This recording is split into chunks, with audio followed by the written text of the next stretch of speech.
Welcome to GrailHeart. Today we consider two ways of creating music, the completely spontaneous and the completely planned. First, the spontaneous. Much of life comes down to this. We're dealt cards we didn't choose, opportunities, setbacks, surprises, all the things life throws at us. Sometimes we like the hand we're dealt. Other times, not so much. But our freedom, our human agency, lies in how we play those cards, how we respond. It occurred to me, what if I made music that same way? What if I let myself be dealt some notes I didn't choose and then shaped them spontaneously into a piece of music? So I made a card deck. Not a tarot deck, not a poker deck, a music deck. 12 cards for the 12 notes of the chromatic scale. And since card decks usually come with 4 suits, I figured, sure, let's do that too, because why not? And let's name them using the ancient elements, earth, air, fire, and water, because why not? And let's represent each suit with an animal, because why not?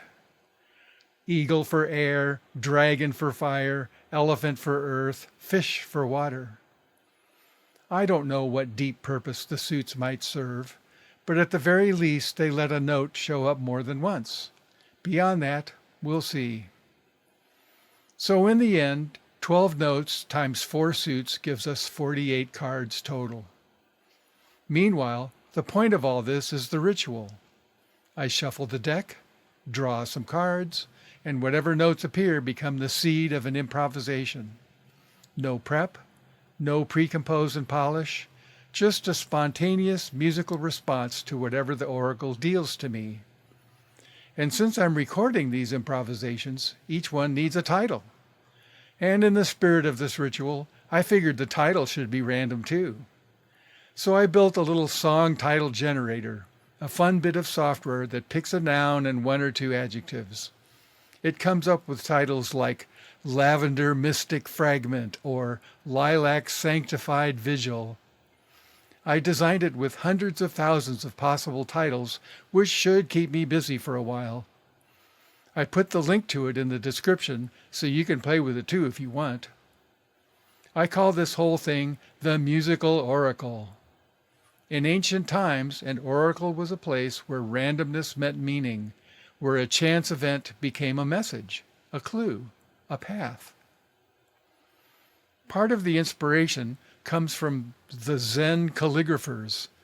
They would center themselves, take one breath, and make a single brushstroke.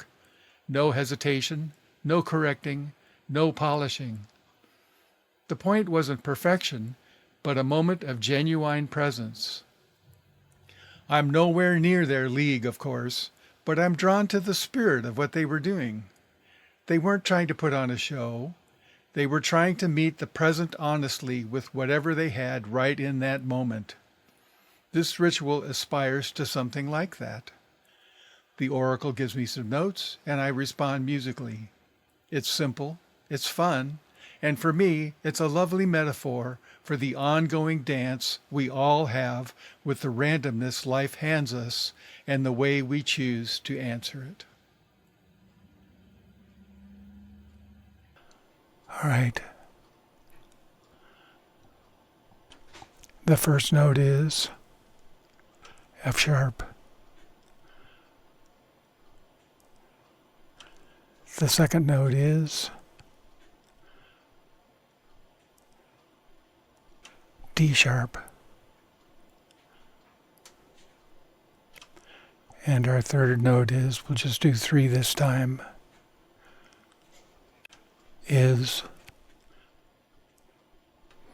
E sharp or F natural.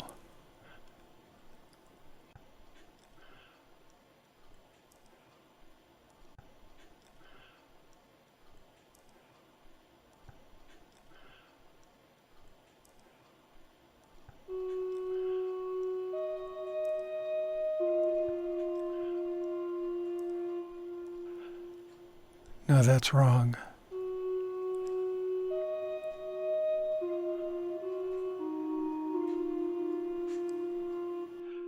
Here we go.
So, one response to life's slings and arrows of outrageous fortune is spontaneous reaction.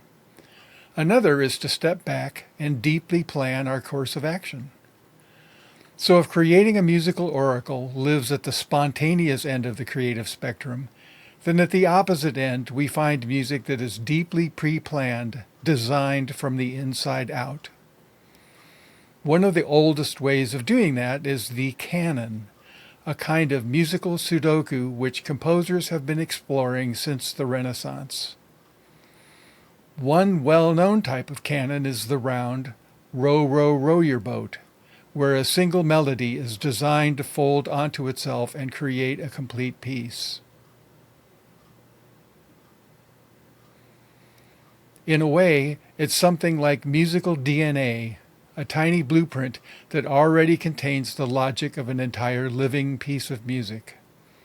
Once set in motion, the piece unfolds from that seed into its complete form. So while the spontaneous musical oracle is essentially unrepeatable, the canon is built from repetitions unfolding its musical DNA. Another way of looking at this is through how our brains work. We have two hemispheres.